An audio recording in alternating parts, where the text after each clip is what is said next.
District president जननायक जनता party, हमारे press के party का देखरेख करने वाले आदरणीय जानी साहब, डॉक्टर राजेंद्र रिसालिया जी, युवा जिला के अध्यक्ष, सम्मानित electronic media, print media, social media के मेरे परिवारजन, आज बर्निंग इशू है देश के अंदर एजुकेशन की जो यथास्थिति है उसको लेकर के देश में, प्रदेश में जो चिंताएं बढ़ रही हैं,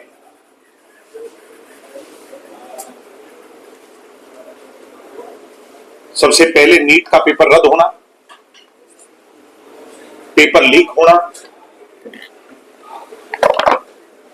लाखों अभ्यर्थियों को बेरंग घर लौटना पड़ा, समूचे देश के अंदर सरकार की बदनीतियां और जो हमारे प्रीएम्बल का मोस्ट इंपोर्टेंट पिलर है उसका इस तरह से ढह जाना, ये बहुत चिंता का विषय है। हरियाणा में हरियाणा पब्लिक सर्विस कमीशन की आए दिन कारगुजारियां जनता के सामने आ रही हैं। निरंतर सरकार के सामने बार बार कुछ ऐसे तथ्य आए हैं, जनता के सामने आए हैं। उदाहरण के तौर पर अगर 100 पद निकलते हैं तो चिंता की बात सबसे बड़ी यह है कि उसमें 90% पदों को रिक्त रखा जा रहा है। जब से आलोक जी चेयरमैन पद पर बैठे हैं तब से 35% का जो पैरामीटर ये लेकर के आए हैं, उसका बहाना, उसकी आड़ में पदों को रिक्त रख करके हरियाणा के भविष्य के सामने एक बड़ा प्रश्न चिन्ह इन लोगों ने खड़ा कर दिया है। वही इससे भी बड़ी चिंता की बात यह है कि जो लग रहे हैं, जो गिने चुने चुनिंदा लोग उन पदों पर जाकर के चयनित हो रहे हैं, वो लोग हरियाणा के नहीं है। उसमें से 90% तो मैंने कहा रिक्त है और 10% जो लगे, अगर मैं उसको 100 मान लूं, उसमें 90% बाहर के हैं। हमारे टैक्स पेयर्स के पैसे से चलने वाला कमीशन, ये धरती हमारी, ये सरकार हमारी, ये कमीशन हमारे, और आपके पैसे से चलने वाले इन कमीशंस में आज जो है बढ़ावा दिया जा रहा है बाहर के लोगों को। इस पर भारतीय जनता पार्टी को जवाब देना ही पड़ेगा। और यह मामला इतना तूल पकड़ रहा है, आगामी 20 तारीख को निरंतर 10 महीनों से ज्यादा से जो लोग पूर्व में अभ्यर्थी रहे, तथ्यों के आधार पर इसका विरोध कर रहे हैं, पंचकुला में बैठकर उन्होंने एक प्रोटेस्ट कॉल किया और उस महाविरोध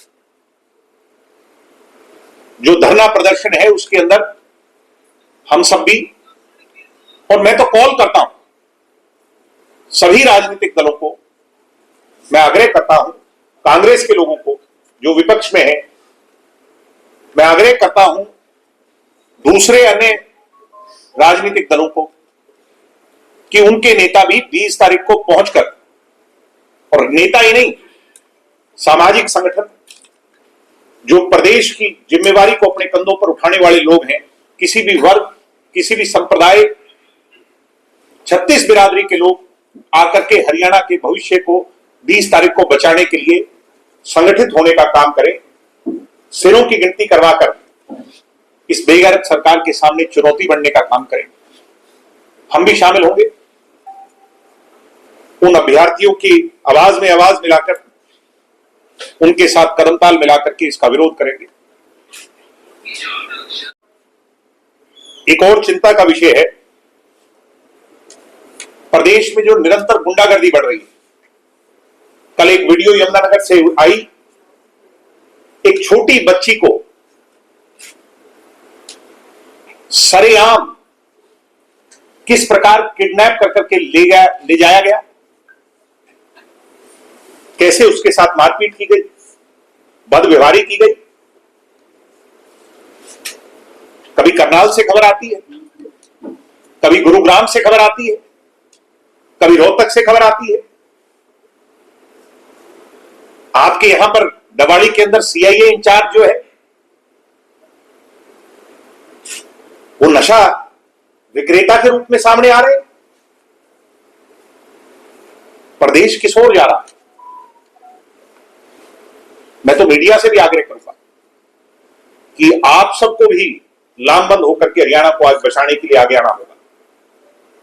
ये हरियाणा बर्बाद होगा तो हम सब भी बर्बाद होंगे। हरियाणा की एजुकेशन व्यवस्था बर्बाद होगी तो आने वाला कल बर्बाद होगा। मुख्यमंत्री जी पंजाब की यात्रा पर है और आजकल रूप बदलने लगे। अच्छा है, पगड़ी उन्होंने धारण कर ली, और पगड़ी धारण करना तो बहुत अच्छी बात है। पगड़ी हमारी सम्मान की पगड़ी होती है, मगर उस हरियाणा की पगड़ी को पहनकर जो पंजाब में घूम रहे हैं, तो पगड़ी एक जिम्मेवारी भी साथ लाती है, और वो जिम्मेवारी है सतलुज यमुना लिंक नहर पर पंजाब में जब वो वोट मांगने जाएंगे, क्या पंजाब भारतीय जनता पार्टी के मैनिफेस्टो में यह स्पष्ट होगा कि अगर बीजेपी या बीजेपी समर्थित सरकार पंजाब प्रांत में बनती है, तो हरियाणा का नायब सिंह सैनी जी, जिस पंजाब में उस बीजेपी के लिए वोट मांग रहा है, पंजाब बीजेपी के लिए, क्या उनकी ताकत और हमारे टैक्स पेयर्स का जो पैसा एक मुख्यमंत्री के साथ आमाल जमाल जो चलता है, और मुख्यमंत्री जो हरियाणा को एब्सेंट कर दिया है, ऐसे में जो एक एक वोट वो बटोरेंगे, अगर इससे उनकी सरकार कल को बनती है, तो एसवाईएल का पानी, हरियाणा के हक का पानी, सतलुज यमुना लिंक नहर बना करके वो हरियाणा के अंतिम छोर तक पहुंचाने का काम करेंगे। क्या जाखड़ साहब जो वहां के अध्यक्ष हैं, इस पर स्पष्टीकरण देंगे कि हां, अगर हम सत्ता में आए तो हम पानी आपका हक देंगे। वहीं जन जन अभियान, जिसका आज दूसरा दिन है, और कल दवाड़ी हल्के से जिसकी शुरुआत हुई, मुझे आपको बताते हुए खुशी है कि अभूतपूर्व स्नेह हमारे गृह क्षेत्र से पहले दिन हमें मिला। अभी सफर बहुत लंबा है, यह सफर 6 महीने का है, जिसमें 1100 से ज्यादा गांव, जैसे हमने कल 10 गांव कवर किए, 1100 से ज्यादा गांव, 5000 से ज्यादा जलपान बैठकें, सामाजिक संगठनों से बैठकें, खेल खिलाड़ियों से मुलाकात और सामाजिक संगठनों से मुलाकात। जन जन अभियान का मतलब, अगर एक जन होता तो एक व्यक्ति की बात होती। जन जन का मतलब टू वे कम्युनिकेशन। राजनीतिक तौर पर सिर्फ अपनी बात कहना ही हमारा मकसद नहीं, जन जन की आवाज को सम्मिलित करना, पार्टी की आवाज बनाना, और आने वाले 6 महीनों में एक बड़ी मूवमेंट खड़ी करना। और ये जो सभी मुद्दे, ज्वलंत मुद्दे हैं, इस पर भी लोगों को जागरूक करना, ये हमारी जिम्मेवारी है। और मैं आपको वादा देता हूं कि इनकी बेकायदगियों के सामने जननायक जनता पार्टी और चौधरी देवीलाल के कार्यकर्ता कॉम्प्रोमाइज नहीं होंगे। लाख तूफान आए, आंधियां आए, बीजेपी की विभाजनकारी नीति के सामने, डिवाइड अंग्रेजी शासक जैसे करते थे, वैसे बांटने के सामने हम अपना सिर झुकाएंगे नहीं। हरियाणा की पगड़ी को इनके सामने नीचा नहीं होने देंगे। इनसे लड़ाई लड़ेंगे, इनसे मूल रूप से जो मुद्दों के आधार पर लड़ाई लड़ेंगे। आज विद्यार्थियों के साथ क्या हो रहा है? निरंतर फीस बढ़ोतरी हो रही है। अभी नया सेशन शुरू होगा और मैं मुख्यमंत्री को चेता रहा हूं, यह मत समझना कि हमारा आंदोलन खत्म हो गया। अभी हमने अंगड़ाई ली है मुख्यमंत्री जी,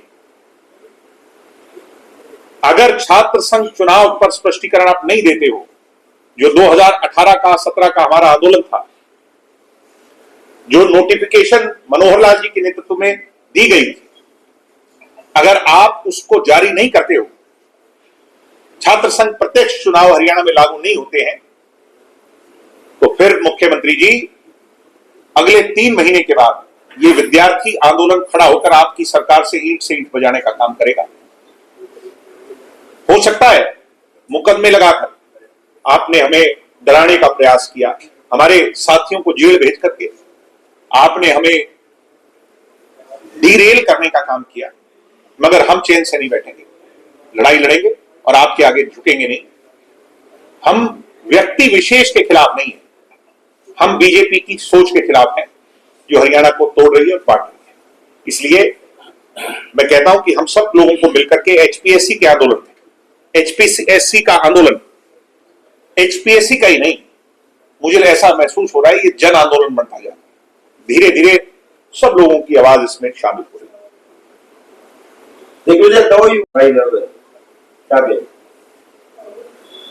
ऐसा है कि हरियाणा प्रदेश के लिए सबको लड़ना पड़ेगा, 2 युवा से काम नहीं चलेगा।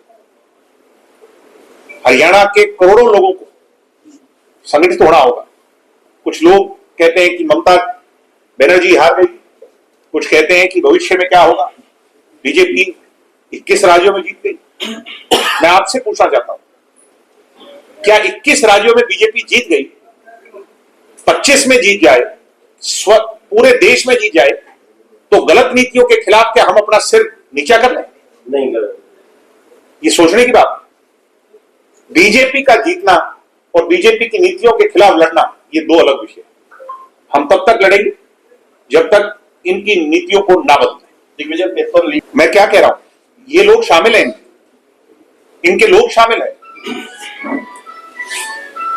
जो ये नीट वाला भी मामला हुआ है, ये जो बिहार की सरकार का प्रकरण है, मुझे तो ऐसा प्रतीत होता है ये बदलाव आया है, इसमें ये लोग सब शामिल हैं, अपने लोगों को बचाने के लिए बड़ा षड्यंत्र रच रहे हैं।